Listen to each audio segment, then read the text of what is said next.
Hello my dear student, welcome back to competitive guider channel पे आप सभी का स्वागत है। आज की इस वीडियो में हम लोग देखने वाले हैं क्लास 10th का केमिस्ट्री चैप्टर नंबर फर्स्ट, रासायनिक अभिक्रिया एवं समीकरण।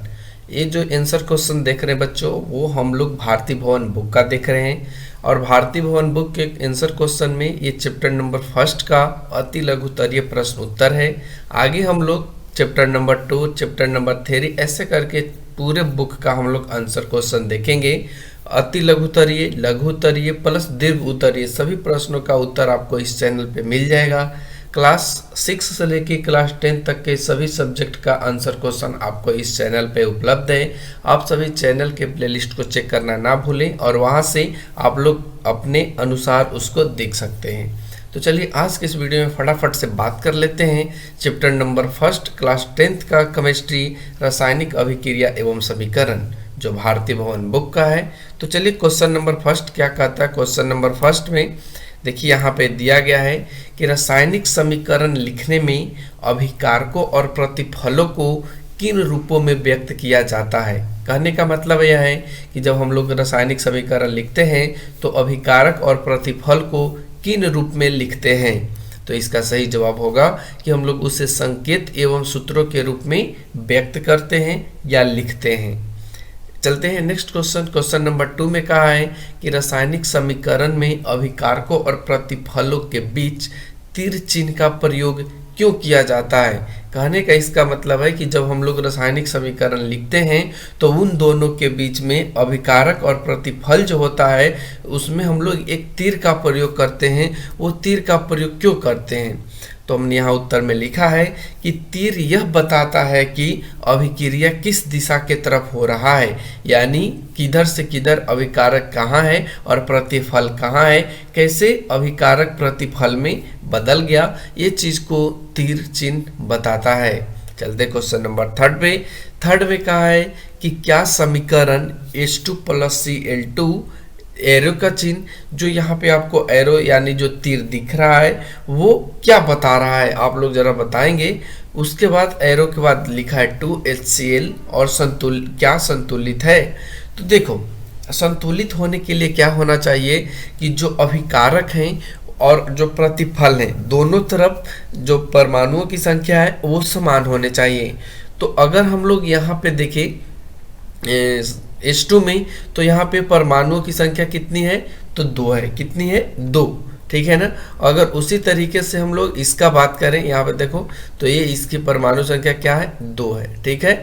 अगर हम लोग इसकी बात करें Cl2, तो इसमें भी 2 है।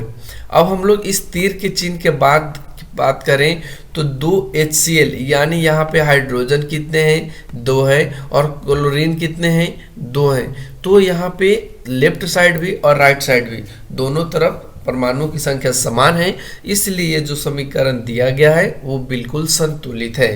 तो इसका उत्तर लिखेंगे हाँ, समीकरण संतुलित है। चलते हैं नेक्स्ट क्वेश्चन। नेक्स्ट क्वेश्चन में कहा है कि उस समीकरण को क्या कहते हैं जिसमें अभिकारक सरल प्रतिफलों में परिवर्तित होता है। यानी कहने का इसका क्या मतलब है कि वो कौन सा समीकरण है जिसमें जो अभिकारक होता है वो इजीली चेंज हो जाता है, किस चीज़ में, प्रतिफल में। प्रतिफल की बात करें तो ये प्रोडक्ट में चेंज हो जाता है, वो कौन सा है, तो इसको हम लोग क्या कहते हैं, वियोजन। क्या बोलते हैं इसे, वियोजन। नेक्स्ट क्वेश्चन है, क्वेश्चन नंबर 5 में पूछा है कि उस अभिक्रिया का नाम बताएं जिसमें 2 या 2 से अधिक अभिकारक परस्पर संयोग करके एक प्रतिफल बनाता है। यानी इसमें की बात करा गया है कि वो कौन सा अभिक्रिया है, तो संयोजन। संयोजन में क्या होता है कि जिसमें 2 अभिकारक जुड़ते हैं। जैसे कहने का मतलब हम यहाँ पे एक एग्जाम्पल देते हैं, H2, ठीक है ना, H2 प्लस इसमें क्या ऐड कर दो, O2, ठीक है ना। और ये आपको क्या बनाता है, एरो के बाद H2O क्या बनाता है, H2O, ठीक है। अब ये जो H2O बना रहा है वो कौन सी अभिक्रिया के अंतर्गत बना रहा है, तो संयोजन, यहाँ पे जुट रहा है, तो ध्यान रखना। चलते हैं नेक्स्ट क्वेश्चन। नेक्स्ट क्वेश्चन में कहा है कि किस प्रकार की अभिक्रिया में अभिकारक अपने मूलकों का विनिमय करते हैं। यानी विनिमय करने का मतलब जो अपना मूलक है, धन मूलक, ऋण मूलक, उसको आदान प्रदान करते एक दूसरे को देते हैं, वो कौन सा अभिक्रिया है? तो इसका सही जवाब होगा उभय विस्थापन अभिक्रिया। नेक्स्ट क्वेश्चन में कहा है कि उभय विस्थापन अभिक्रिया का एक उदाहरण देना है सिर्फ समीकरण के रूप में। तो आइए हम लोग देख लेते हैं। तो हमने यहाँ पे दिया है CuSO4 प्लस H2S, एरो का चिन्ह CuS प्लस H2SO4। इसको हम लोग उभय विस्थापन अभिक्रिया बोलते हैं। और क्यों बोलते हैं? क्योंकि यहाँ पे देखो, तो एक जो कॉपर है वो किसके साथ जुड़ रहा है, कॉपर जो है वो किसके साथ जुड़ रहा है? तो यहाँ पे देख सकते हो, ठीक है ना, एक कॉपर आपको इसके साथ और SO4 जो सल्फर है वो हाइड्रोजन के साथ मिल रहा है और यहाँ पे एक दूसरे को हटा रहा है। तो ऐसे चीज को हम लोग कहते हैं उभय विस्थापन अभिक्रिया। चलते क्वेश्चन नंबर 8 में कहा है क्या कॉपर आयरन से अधिक क्रियाशील है? तो नहीं, कॉपर आयरन से अधिक क्रियाशील नहीं है। चलते हैं नेक्स्ट क्वेश्चन नंबर 9 में कहा है कि क्या संयोजन अभिक्रिया ऑक्सीकरण और अवकरण अभिक्रिया है? कहने का एक इसका मतलब है कि जो संयोजन अभिक्रिया है वो ऑक्सीकरण और अवकरण दोनों का काम करता है। तो इसका सही जवाब हो जाएगा हाँ, ऑक्सीकरण और अवकरण का काम संयोजन अभिक्रिया करता है। चलते हैं नेक्स्ट क्वेश्चन नंबर 10 में बोला है कि क्या उभय विस्थापन अभिक्रिया ऑक्सीकरण एवं अवकरण अभिक्रिया है? तो इसका सही जवाब होगा नहीं, उभय विस्थापन अभिक्रिया ऑक्सीकरण एवं अवकरण नहीं है। आप लोग कमेंट सेक्शन में बताओगे कि ऑक्सीकरण अभिक्रिया किसे कहते हैं और अवकरण अभिक्रिया किसे कहते हैं। चलते क्वेश्चन नंबर 11 में कहा है कि हमारे शरीर में भोजन का पचना किस प्रकार की अभिक्रिया है? तो हम लोगों के शरीर में भोजन का जो पचना होता है वो अपघटन अभिक्रिया होता है। नेक्स्ट क्वेश्चन नंबर 12 में कहा है कि प्रकाश रासायनिक अभिक्रिया का 2 उदाहरण दे। तो हमने यहाँ पे दिया है, एक तो आपका प्रकाश रासायनिक अभिक्रिया का उदाहरण है H2 प्लस Cl2 जिसको हम लोग 2HCl बोलते हैं, ये आपका एक हो गया। और एक आपका ये है 6CO2 प्लस 6H2O, एरो का चिन्ह C6H12O6 प्लस CO2।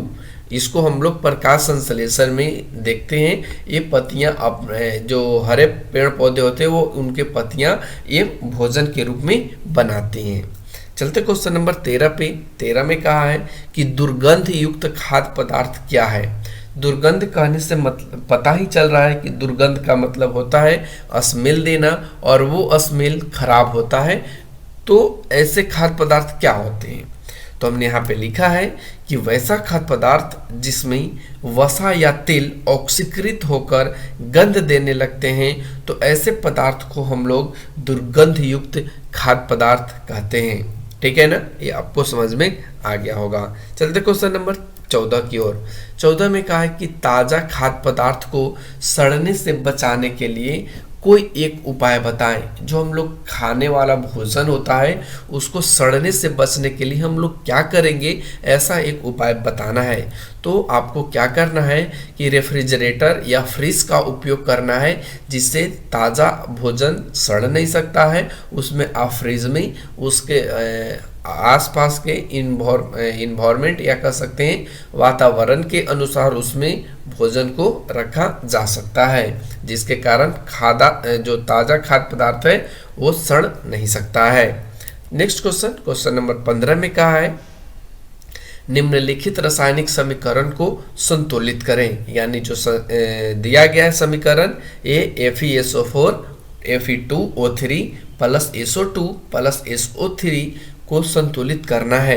तो अब यहाँ पे हम लोग संतुलित कर चुके हैं। यहाँ पे आपको ध्यान देना है कि जो लेफ्ट साइड है उसमें कितने यहाँ पे परमाणु हैं और राइट साइड में कितने हैं। तो ये आपका लेफ्ट हुआ और ये आपका राइट है, ठीक है ना।